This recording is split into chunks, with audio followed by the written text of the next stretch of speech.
안녕하세요. 오늘의 데일리 뉴스레터에 오신 것을 환영합니다. 1. 중국의 대륙 횡단 야망. 2. 순식간에 18조가 증발합니다. 3. 한국은 모든 메이저 계약을 따냈다. 한번 진실을 알아봅시다. 낙후된 철도로 인해 엄청난 위기를 겪고 있는 한 나라가 한국의 도움으로 위기에서 벗어나려 하고 있어 화제입니다.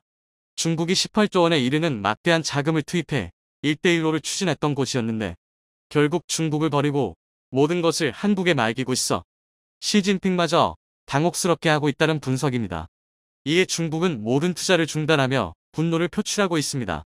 한국에게 운명을 맡겨버린 이집트. 어떤 일이 벌어지고 있는지 자세히 알아보겠습니다. 시진핑은 2016년 이집트로 나라가 20건이 넘는 계약을 체결한 바 있습니다.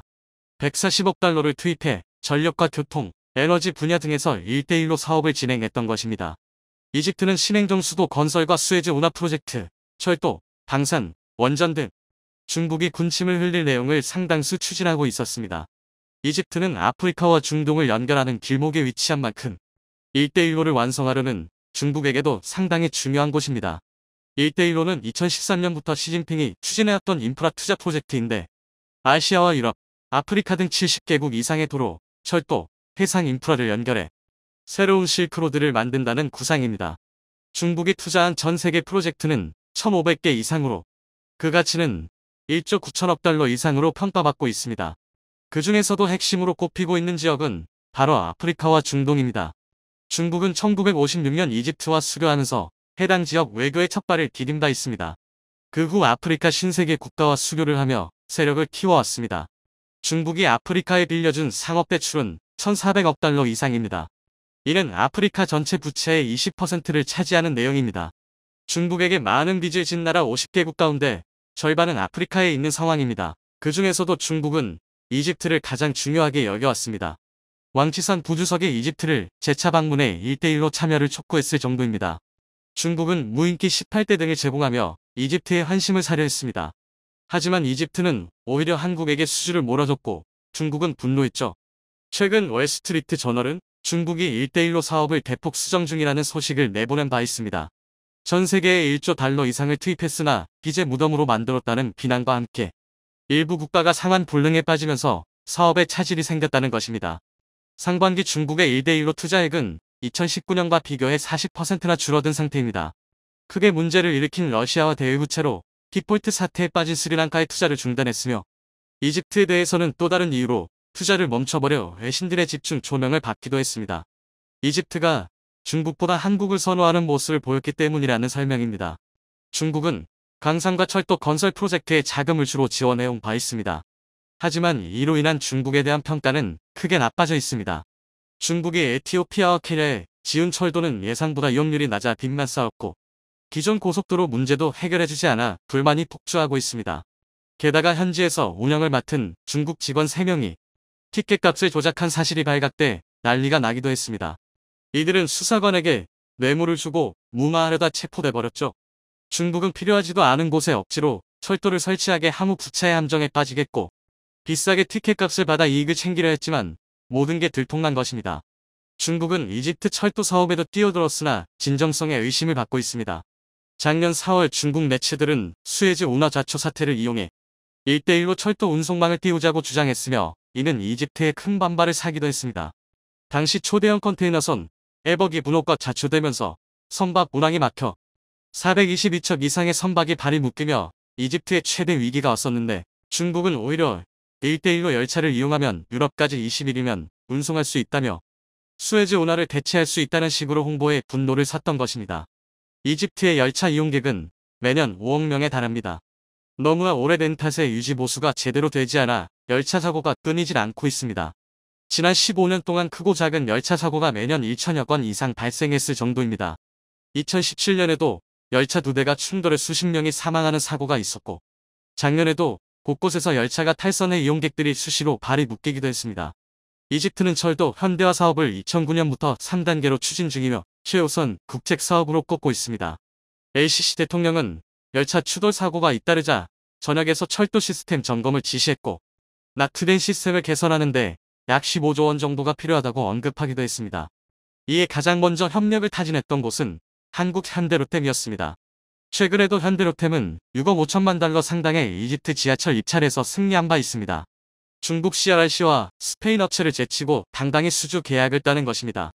에어컨이 완비된 320량을 공급할 예정으로 전동차 총 40대 분량을 말입니다. 해당 지하철은 2, 3호선에서 운영되며 매일 약 300만 명의 승객을 수송할 수 있습니다. 2028년까지 납품이 예정되어 있으며 그 후 8년간 유지 보수도 담당할 계획입니다. 현지 업체 내릭과 전략적 협력 관계를 통해 수주한 것으로 현대로템 지분은 전체 사업 규모의 86% 정도입니다. 현대로템은 철도 차량 제작 기술 이전도 함께 추진하고 있습니다. 수에즈 운하 공업단지 개발에 역량을 집중하고 있는 이집트는 이번 협력으로 공업단지 내 공장 건설과 현지화 모두를 추진할 수 있게 됐다며 만족감을 드러내고 있습니다. 해외 진출 기회가 열린 철도 관련 국내 기업 또한 100여 개에 달하며 향후 수출 파급 효과는 약 3천억 원에 이를 것으로 전망되는 상황입니다. 그리고 고용 유발 효과도 약 5천 명으로 추산되고 있습니다. 현대로템은 오래전부터 이집트에 전동차를 공급하며 신뢰를 쌓아왔습니다. 2012년 카이로 1호선에 전동차 180량 공급 계약을 시작으로 2017년에는 3호선에 전동차 256량을 공급했고 2020년에는 2호선에 약 48량 계약을 체결하기도 했습니다. 지난 10년간 카이로 1, 3호선에 전동차 484량을 수주해왔던 것입니다. 이는 열차 성능이 우수할 뿐 아니라 중국처럼 꼼수를 쓰지 않아 지속적 계약이 이루어졌다는 설명입니다. 카이로 시민들 또한 일부러 현대로템 열차를 타기 위해 차량을 기다려가며 탑승하는 것으로 나타났습니다. 쾌적한 환경과 더위를 이길 수 있는 에어컨 시설이 그들을 만족시켰던 것입니다. 카이로 전동차는 시속 80km로 운행되고 편성당 약 1740명이 탑승할 수 있습니다. 50도에 가까운 더위를 이길 수 있게 에어컨이 장착된 오픈 인기를 끌고 있는 상태입니다. 현대로템은 1억 2천만 달러 규모의 철도 신호현대화 사업을 수주하기도 했습니다. 국내 기업이 자체 개발로 구축한 우리 기술이 수출되고 있는 것입니다. 이로 인해 이집트 열차 사고율이 큰 폭으로 줄고 있으며 한국 기술의 우수성이 또다시 입증되고 있습니다. 한국수출입은행과 대외협력기금이 DCF 또한 자금 지원에 나섰는데 이집트 철도 현대화 사업에 3억 1천만 달러를 지원하기도 했습니다. 해당 자금은 룩소르에서 하이뎀에 이르는 이집트 남부 224km 구간에 투입됐고 마지막 구간의 현대화 작업이 되면 12년간의 공사가 마무리될 예정입니다. 1850년대에 개통된 탓에 운행 속도가 느리며 안전사고가 자주 발생하던 지역인데다 이집트 주요 관광지가 밀집되어 있고 나일강 하류에서 생산되는 각종 농산물의 물류 이동에 중요하다는 점에서 그들은 한국에 감사를 표하고 있습니다. 이집트 터널 청장은 현대로템과 협력하는 이유에 대해 현지화에 적극적이고 고객 만족도가 상당하기 때문이라는 설명을 했습니다. 이집트는 지역 산업 현지화 비율을 6년 후 75%까지 확대한다는 전략인데 한국 기업은 계약 내용을 착실히 이행하기로 소문나 다양한 사업에서 협력을 타진해 오고 있습니다. 이집트의 신행정수도 건설에서도 한국 기업의 기회로 다가오고 있습니다. 현재 이집트 인구 1억 명 가운데 2천만 명이 카이로에 살고 있는데 얼핏 보면 인구 집중도에서 한국과 큰 차이가 없는 듯 보이지만 현지에서 직접 체감하는 부작용은 상상 이상입니다. 도로, 상하수도, 공원 등 기본 인프라가 제대로 갖춰지지 않아 도시 자체가 굉장히 낙후돼 있습니다. 주민들은 늙고 병든 카이로를 개선할 수 없다며 신도시가 필요하다고 입을 모으고 있습니다. EACC 대통령이 2015년 신행정 수도 NAC 프로젝트를 발표했죠. 여기에 54조 원을 투자하겠다는 계획입니다. 다 지어질 경우 2050년이면 총 4천만 명이 거주할 것으로 예상하고 있습니다. 이집트 주요 수입원인 수에즈 운하 건설과 비교될 정도로 큰 사업이며 현대로템은 이와 관련된 철도 사업을 따낼 가능성이 높아진 상태입니다. 이집트 재무장관이 한국 대사를 찾아 협력을 촉구하기도 했습니다. 이는 현대로템의 실적 향상으로도 이어지고 있습니다. 현대로템 사업은 크게 철도, 방산, 플랜트로 나뉘는데 작년 신규 수주액 3조 4천억 원 중 철도는 2조 1천억 원에 달했습니다. 그리고 최근 동력 분산식 전기열차를 개발해내 열차 수출 가능성이 더욱 높아지고 있습니다. 동력 분산식은 동력 장치가 차량마다 아래쪽에 분산대치 있어 가속과 감속이 뛰어나 역내 거리가 짧은 환경에도 효율적으로 운용할 수 있는 열차입니다. 현대로템은 지난달 말 동력 분산식 고속열차를 국내에서 처음으로 생산해냈죠. 2달 동안 18만 킬로미터의 시운전을 거쳐 최종 성능 점검을 받을 예정입니다. 이를 바탕으로 모두 180량 규모로 도입을 추진하는 터키와 태국 고속철 사업을 포함해 추가로 100량 발주를 추진하고 있는 이집트 고속철 사업에도 참여하기로 한 상태입니다. 현대로템의 영업이익은 2019년까지 대규모 적자였다가 빠르게 흑자로 돌아섰고 2024년에는 3천억 원 선까지 올라간다는 것을 알 수 있습니다. 철도 사업 해외 수주 확대로 적자에서 벗어나 고속질주에 시동을 걸고 있는 것입니다. 현대로템 사장은 전차와 열차로 위기에서 벗어났다는 언급을 했습니다. 8월 폴란드와 맺은 케이트 전차 1000대분 수출 계약도 큰 힘이 된 상태입니다. 게다가 한국산 무기를 선호하는 이집트에서도 K2 흑표 도입에 관심을 보이고 있습니다. 올 2월 국산 K9 자주포를 도입하기로 하며 2조 원대 수출 계약을 맺은 바 있고 FA-50 전투기에 이어 K1 훈련기 도입을 검토했을 만큼 가능성이 높다는 분석입니다. 공군 블랙이글스 팀이 세계 최초로 이집트 피라미드 상공을 날아 FA-50 경공격기에 대한 수출 전망은 한층 밝아져 있습니다. 이집트의 고등훈련기 사업은 2023년 기종 선정을 목표로 절차가 진행 중입니다. 카이는 이집트에서 FA-50 전투기 최대 100대 판매를 기대하고 있습니다. 그리고 최근에는 3조 원 규모의 원전 건설 프로젝트를 한국에 맡겨 놀라움을 주기도 했습니다. 2009년 UAE 바라카 원전 이후 13년 만에 이뤄낸 대규모 원전 수출이었죠. 이집트가 방산 및 철도에 이어 원전 사업까지 한국을 파트너로 삼게 된 배경에는 한국의 발전상을 롤모델로 삼은 이집트 정부의 강력한 의지가 있었다는 분석입니다. 몇 년 전 중국은 탐지 거리가 무려 3,000km에 달하는 초지평선 레이더를 배치한 적이 있습니다. 텐보라는 이름이 붙은 이 레이더는 서울과 도쿄 방향을 겨냥해 배치되었고 이것이 두 번째 배치인데요. 이미 후베이, 허난, 안후이 세 개 성의 교차 지점에 설치해 놓은 첫 번째 레이더가 남중국해와 오키나와를 감시하고 있죠. 이 둘을 동시에 운용할 경우 중국은 한국, 일본의 전국토를 넘어 서태평양 전역까지도 모두 뒤덮는 시야를 갖추게 되나 한국이 사드를 배치한 일로 중국이 길길이 날뛰면서 보복까지 했던 것을 떠올리면 내로남불 그 자체가 도무지 이해가 가지 않는 일입니다. 중국판 사드 레이더가 배치됐다고 언론에 대서특필됐던 이 사건은 의외로 별 파장을 일으키지는 않았는데요. 이는 우리 힘으로는 중국 땅에 있는 레이더를 어찌해볼 방도가 없었기 때문이었습니다. 당시에는 중국처럼 외교 정치적인 보복을 할 만한 힘이 없었을 뿐더러 유사시에 직접 레이더를 타격할 능력도 갖추고 있지 못해서 한국은 그저 분을 삭힐 수밖에 없었습니다. 그런데 이때 맺힌 한을 풀 수 있는 힘을 조만간 한국이 얻을 수도 있다는데요. 최근 우크라이나의 파죽지세가 예사롭지 않습니다. 어느새 러시아에 점령당했던 전선 북부의 땅을 대부분 수복하고 동부를 공략 중이죠. 얼마 전에는 전선 동부의 주요 거점인 도네츠크 공항까지 탈환했다는 소식도 들려왔는데요. 이 기세라면 젤렌스키 대통령이 공언했던 대로 남부와 크림반도까지 러시아에 빼앗겼던 영토를 전부 되찾고 승전할 가능성도 엿볼 수 있을 것 같습니다. 우크라이나의 이번 공세는 미군과 긴밀히 협력하여 몇 달 전부터 세운 계획이라고 하는데요. 미군은 익히 알려진 하이마즈를 통한 정밀 타격에 더해 숨겨진 또 다른 게임 체인저로 우크라이나를 도왔습니다. 덕분에 러시아는 전장의 제공권을 완전히 잃어버렸고 우크라이나군에 노획될 만한 물자조차 제대로 처리하지 못한 채 헐레벌떡 도망만 치기에 바쁜 상황인데요. 이 빛나는 활약의 주인공은 바로 대레이더 미사일 AGM-88함입니다. 영국 주간지 이코노미스트는 우크라이나가 하르키우 수복작전에서 성과를 거둔 데에는 미국이 지원한 함의 역할이 매우 컸다고 보도했습니다. 함은 공중 투발에서 반경 145km 내에 레이더 전파 발신지를 추적 및 타격합니다. 이를 통해 S-400을 비롯한 러시아의 방공포대를 무력화시켰고 제공권을 잃어버린 러시아군을 일방적으로 유린할 수 있었던 것이죠. 미국도 공식적으로 함을 지원한 사실을 대놓고 인정하면서 우크라이나군이 자국의 무기를 잘 사용해주고 있다고 밝혔습니다. 미사일 방공 MD 시설을 함이 제거하면 걸리적거리는 것 없이 깨끗이 닦인 길 위로 하이마즈가 쏜 미사일이 날아가 목표물을 제거하는 것입니다. 이 과정을 성공시키기 위해서는 시드라고 부르는 밑작업이 필요합니다.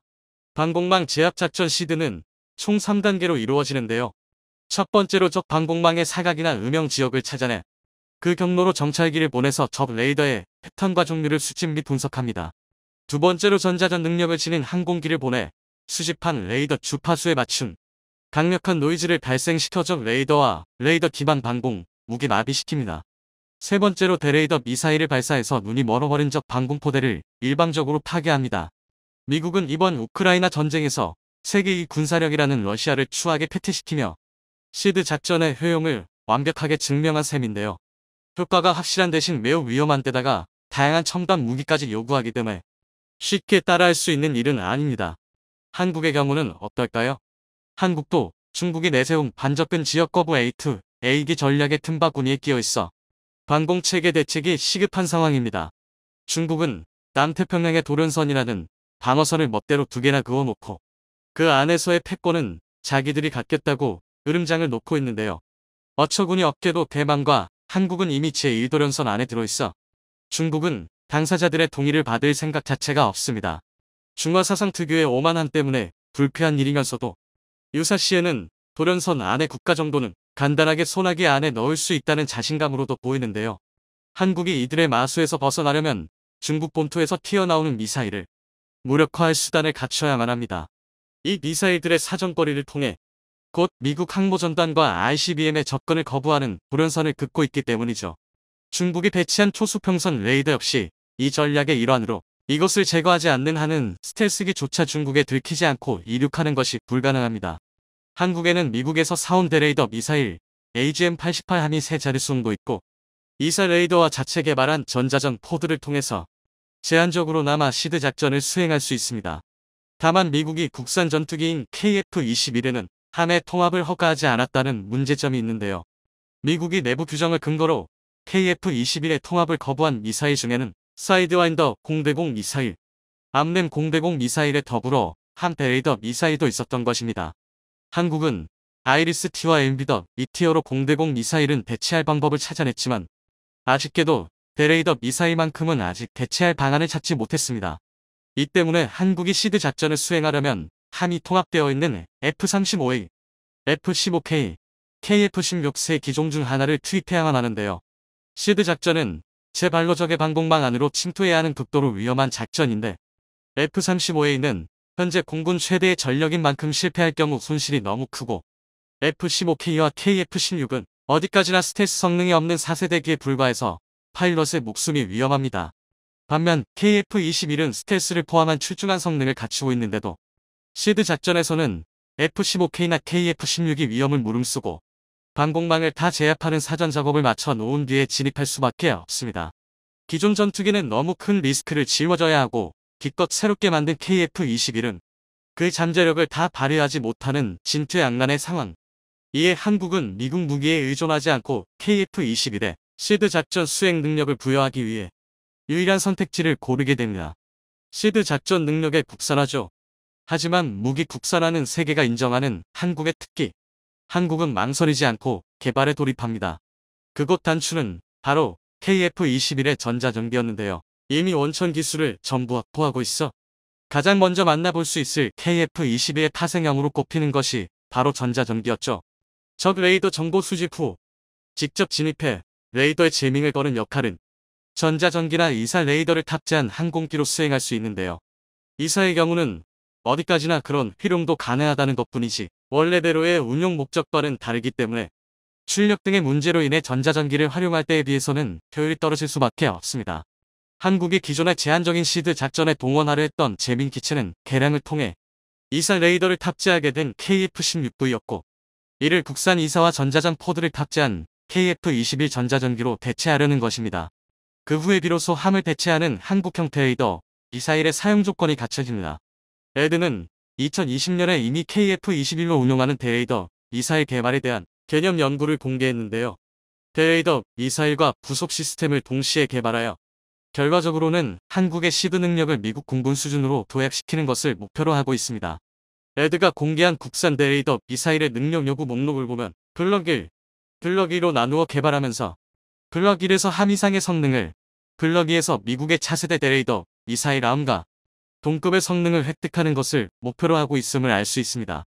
또한 광대역 RF 표적 식별 및 수동 방학 이중 모드 시기 개발, 위치 기반 GPS, INS 항법 기능 추가, 타겟팅 포드 개발, 자체 연동 임무계획 시스템 개발, 조종사 인터페이스 및 표적 식별, 장치와의 통합 등 핵심 제반 시스템의 개발을 동시에 진행하겠다는 큰 그림을 그리고 있죠.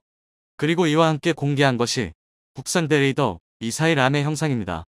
미군이 개발 중인 아엄과 흡사한 형상을 하고 있는데 목표 성능이 비슷하기 때문으로 보입니다. 아엄은 함 대비 사정거리 더 늘어나고 더 빨라질 예정으로 250km 내의 표적을 마하 2.5 이상의 속도로 타격하게 된다고 하죠.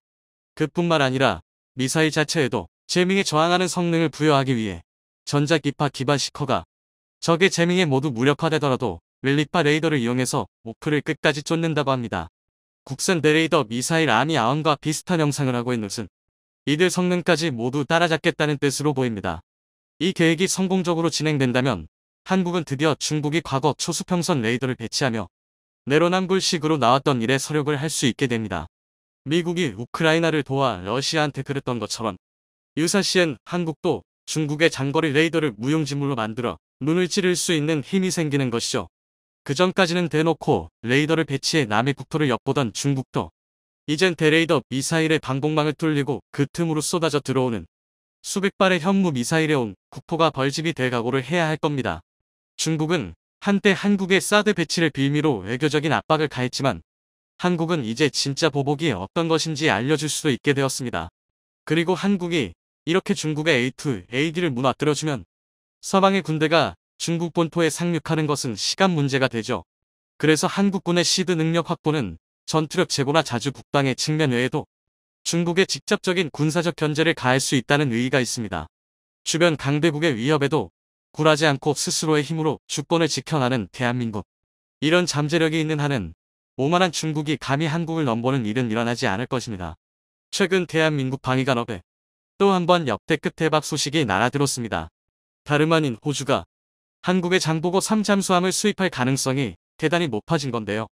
현재 호주는 날이 갈수록 중국과의 관계가 악화되고 있는 상황이지만 오히려 자국의 해상 안보는 취약해지고 있습니다. 그도 그럴 게 2026년에 퇴역을 앞둔 잠수함이 6척이나 되기 때문입니다. 즉 해상 안보에 상당한 공백이 우려되는 상황이란 것이죠. 이 때문에 호주에서는 한국이 제시한 장보고 3에 상당한 관심을 보이고 있습니다. 그럴 수밖에 없는 게 이번에 한국이 호주에 제시한 장보고 3의 두 가지 모델은 전 세계 재래식 잠수함 중에서도 최대 수준의 크기와 전투력을 갖춘 잠수함입니다. 그 모델은 바로 지난해 우리 군에 취역한 3,000톤급의 도산 안창호함과 리튬이온 전지를 탑재 모델로 개발 중인 3,700톤급 배치 2이기 때문인데요. 또한 두 잠수함 모두 SLBM을 탑재할 수 있기 때문에 호주의 안보 공백을 메꿀 수 있는 것은 물론이고 오히려 호주의 대중전략의 새로운 패러다임을 제시할 정도의 수준입니다. 게다가 장보고 3 잠수함은 설계부터 건조까지 한국의 독자 기술력으로 이루어져 있어 이미 한국의 조선업 신뢰도는 최상입니다. 그리고 전 세계에서 이 정도 성능의 잠수함을 독자 개발할 수 있는 건 대한민국과 일본, 러시아 정도뿐입니다. 당면이 이미 레드백과 K9로 한국 무기의 신뢰성을 경험한 호주로서는 이런 절호의 기회를 놓치고 싶지 않을 것입니다. 한마디로 장보고 3의 호주 도입은 상당히 높은 확률로 사업이 진행되고 있다는 것인데요. 그런데 이처럼 한국 잠수함에 대한 소식이 들려올 때마다 국내 일각에서 한결같이 제기되는 불만이 있습니다. 바로 우리도 핵 잠수함을 도입해야 한다는 의견입니다. 확실히 이는 틀린 말이 아닙니다. 한국의 장보고 3이 아무리 강력하더라도 재래식 잠수함으로는 넘을 수 없는 한계가 분명히 존재합니다. 오죽하면 우리 해군 잠수함 함장 출신 전문가는 원자력 추진 잠수함이 KTX라면 재래식 잠수함은 무궁화호라고 할 수 있다라고 비유할 정도인데요. 이 비유가 상당히 그럴듯한 게 기본적인 엔진 출력이 다르기 때문에 원자력 추진 잠수함과 재래식 잠수함은 속도에서부터 큰 차이가 있습니다. 물론 우리 도산 안창호함 정도의 잠수함이면 원자력 추진 잠수함에도 꿀리지 않는 최고 시속 37km를 낼 수 있습니다. 보통의 일반적인 재래식 잠수함의 평균 속도는 시속 11, 15km 정도이기 때문에 기존의 재래식 잠수함과 비교하면 한국의 도산 만창호함은 재래식 잠수함 중에서도 상당히 높은 수준의 성능을 자랑합니다. 반면 원자력 추진 잠수함의 평균 속도는 시속 37, 47km 정도인데요. 즉 아무리 한국의 재래식 잠수함 기술력이 뛰어나도 도산만 창호함이 전속으로 달려야지만 원자력 추진 잠수함의 발끝이나 따라가는 정도라는 것입니다. 사실 전 세계의 바다를 전장으로 삼는 잠수함에 있어 속도는 굉장히 중요한 요소입니다. 일례로 원자력 추진 잠수함은 지구 한 바퀴를 도는데 40일 정도가 걸리지만 재래식 잠수함은 원자력 추진 잠수함의 3.5배인 무려 140일이 소요됩니다. 또 앞에서 언급한 최고 시속은 말 그대로 단시간 낼 수 있는 최고 시속이지 이 상태로 계속 잠항을 할 수 있는 것은 아닙니다. 그리고 재래식 잠수함이 최고 시속으로 자망한다면 엔진 시스템을 풀가동해야 하기 때문에 당연히 소음도 더 커질 수밖에 없습니다. 이렇게 되면 적에게 탐지되기 쉬워지는데요. 그래서 통상적으로 잠수함은 해상에서 교전이 벌어지거나 적의 함선을 추격할 때 빼고는 최고 속도로 운행하지 않습니다. 그런데 할 수 없는 것과 할 수 있음에도 하지 않는 것은 상당한 차이가 있습니다. 그리고 이런 성능적인 차이는 해상 전투에서 어마어마한 차이가 있을 수밖에 없습니다. 비록 운항 속도 면에서는 비슷하다고 하더라도 원자력 추진 잠수함은 동력원이 원자력인 만큼 연료 보급이 필요하지 않는 반면 재래식 잠수함은 지구력이 떨어져 중간중간에 반드시 작전 경로에 기항기지를 따로 두어 연료를 재보급해야 합니다. 그렇기 때문에 운항 속도는 같더라도 실제 작전 수행 속도는 재래식 잠수함이 떨어질 수밖에 없습니다. 그리고 잠수함의 상징이라고 할 수 있는 자막 능력도 재래식 잠수함에 비해 원자력 추진 잠수함이 월등히 높습니다. 재래식 잠수함의 최대 자망 기록은 도산 안창호함이 세운 3주이지만 원자력 추진 잠수함은 이론적으로 무한히 자망할 수 있습니다. 또 무장 탑재량에서도 차이가 나는데요.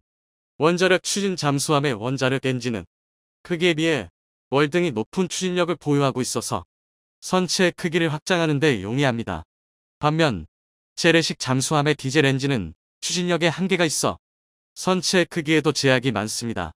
같은 크기의 잠수함에 비교했을 때 원자력 추진 잠수함이면 엔진이 함체의 30% 정도 크기면 충분하지만 재래식 잠수함은 무려 함체의 50%에 달하는 크기여야 합니다. 당연히 여유 공간이 많은 원자력 추진 잠수함에 더 많은 미사일과 어뢰 등의 무기를 실을 수 있습니다. 그래서 세계 군 전문가들이 새로운 잠수함이 나왔을 때 어떤 엔진을 쓰느냐에 따라서 탑재 무장을 상당히 자세히 유추할 수 있는 것입니다. 특히 최근 중국이 무서울 정도로 빠르게 원자력 추진 잠수함 전력을 강화하고 있기 때문에 한국의 원자력 추진 잠수함 도입은 필연적인 숙명이나 마찬가지입니다. 지난 5월 중국은 비밀리에 공구사명 원자력 추진 잠수함을 추가 건조했고 낸시 펠로시 하원 의장의 방문으로 촉발된 대만 봉쇄 훈련에선 대놓고 미국의 항공모함을 겨냥해 원자력 추진 잠수함을 배치했습니다. 다시 말해 중국이 전쟁에 원자력 추진 잠수함을 사용할 것은 이미 기정사실이나 마찬가지가 된 것인데요. 심지어 중국은 한국이 미국과 대만을 지원하지 못하도록 잠수함과 항공모함으로 전단을 꾸려 한국 해역을 봉쇄할 확률이 상당히 높은데요. 이렇게 되면 당장 중국을 견제하기 어려운 한국은 동북아 해상 패권을 두고 손 놓고 당할 수밖에 없습니다. 그런데 반전이 일어났습니다. 바로 대한민국 정부가 이미 원자력 추진 잠수함을 건조할 계획을 우리 국민들에게 밝혔기 때문입니다. 또 해당 당사자는 청와대 고위 관료이며 당시 발표한 매체는 대한민국의 국명방송이었기 때문에 이런 한국의 행동은 주변국들에게 경고의 메시지를 전달한 것이나 마찬가지인데요. 실제로 우리 해군은 장보고 11화 배치 3을 이미 원자력 추진 잠수함으로 상정하고 작전 요구 성능을 확정했습니다. 작전 요구 성능이란 군이 개발하고자 하는 무기의 성능 범위를 의미하는데요. 다시 말해 우리 해군은 이미 배치 3을 경하 배수량 4,000톤급 이상의 함체로 설정했고 일각에서는 5,000톤급 이상일 것이라고 말하고 있습니다. 여기에 더해 성능도 굉장히 뛰어납니다. 최고 시속 46km 이상 SLBM 10개 탑재된 원자력 추진 잠수함으로 결정해 놓았습니다. 게다가 2017년에 개정된 한미 원자력 협정에 따르면 원자력 추진 잠수함의 연료로 사용할 수 있는 20% 수준의 저농축 우라늄은 협정 내용에 위반되지 않기 때문에 한국은 국제사회의 제약을 위배하지 않고 현재 우리의 해상 안보를 생각해 지금 당장 개발할 수 있는 저농축 우라늄을 사용한 원자력 추진 잠수함으로 건조하는 것으로 방향을 잡았는데요. 이 원자력 추진 잠수함 개발은 빠르면 2020년대 안으로 개발될 수 있기 때문에 빠르게 전력화가 가능한 잠수함부터 개발하고 차근차근 기술력을 쌓아가는 계단식 성장 계획으로 추진하고 있습니다. 하지만 아무리 장보고 선배치 3이 원자력 추진 잠수함으로 분류되더라도 당장 한반도를 둘러싼 적성국들을 대응할 수는 없습니다. 현재 중국의 폐악질이 도를 넘고 있고 이에 따라 미국이 우방국들의 전력 강화를 바라고 있지만 동북아의 해상만큼은 사실상 대한민국의 독자 전력으로 지켜야 하는 것이 현실입니다. 실제로 호주가 잠수함 도입 사업을 발표하자마자 미국은 호주에게 원자력 추진 잠수함 도입을 제안한 것으로 알려져 있을 만큼 중국의 성장세는 무섭습니다. 이는 그만큼 호주가 중국을 견제하고 있다는 방증이기도 하지만 또 그만큼 호주의 안보가 위태롭다는 뜻입니다. 이런 상황만 잘 이용한다면 한국의 원자력 추진 잠수함 개발이 더 빨라질 수도 있는데요. 우리가 원자력 추진 잠수함을 자체 개발하겠다고 발표하면 미국 입장에서는 오히려 든든한 동맹이 더욱 강화되는 셈이기 때문에 한국의 원자력 추진 잠수함 개발을 응원할 수 있습니다. 하지만 문제는 지금 당장 우리 안보를 확립하는 게 먼저입니다. 이 때문에 현재 대한민국은 우리의 적성국을 대응할 원자력 추진 잠수함을 개발하는 동안 재래식 잠수함으로도 적성국의 원자력 추진 잠수함을 잡아낼 능력을 키우는데 박차를 가하고 있습니다. 그중 가장 대표적인 것이 바로 차기 중어의 II, 일명 범상어입니다. 그동안 우리 해군의 잠수함은 작전 반경 21km, 최대 속도는 약 64km/h인 백상어 중어뢰를 사용하고 있었습니다. 하지만 백상어는 애초에 200톤급의 소형 잠수함인 돌고래에서 사용할 목적으로 탄생한 중어뢰입니다. 그렇다 보니 재래식 잠수함의 최종 진화형인 장보고함 같은 대형 잠수함에서 사용하기에는 부족한 점이 많았는데요. 반면 범상어는 작전 반경만 백상어의 2배 이상인 50km에 달하고 최고 속도는 무려 112km/h에 달합니다. 수중에서 이 정도로 빠른 속도를 낸다는 것은 정말 어마어마한 능력입니다. 미국이 사용하는 MK-48 중어뢰가 범상어의 고작이 이에 불과한 55km/h인 걸 생각하면 범상어가 얼마나 빠른 중어뢰인지 미루어 짐작해 볼 수 있습니다. 쉽게 말해 수중에서 중부고속도로를 내달리는 자동차와 비슷한 속도로 움직일 수 있는 셈입니다. 또한 범상어는 앞서 말한 것과 같이 50km 밖의 목표물도 공격할 수 있는데요. 이 압도적인 작전 반경과 어마어마한 속도가 결합되면 재래식 잠수함인 장보고급 잠수함으로도 적성국의 원자력 추진 잠수함을 손쉽게 잡아낼 수 있습니다. 이는 재래식 잠수함의 태생적인 한계를 압도적인 공격력으로 극복해버린 건데요. 그야말로 집념의 대한민국이라는 표현이 딱 어울리는 것 같습니다. 게다가 범상어는 유선 유도 방식을 채택했습니다. 백상어와 같은 기존의 어뢰는 스스로 소리를 발사하고 반향음을 통해 목표물의 위치를 확인하는 음향탐색 방식을 사용했는데요. 문제는 이런 방식은 거짓 음향 신호를 발생시키는 어뢰 기만체에 취약하다는 것입니다. 반면 범상어는 범상어와 잠수함이 머리카락 한 가닥 굵기 정도로 얇은 광섬유로 연결되어 있는데요. 이 덕에 기만체에 섞지 않을 정도로 정밀한 잠수함의 음향탐지 시스템을 이용해 범상어를 직접 조종할 수 있습니다.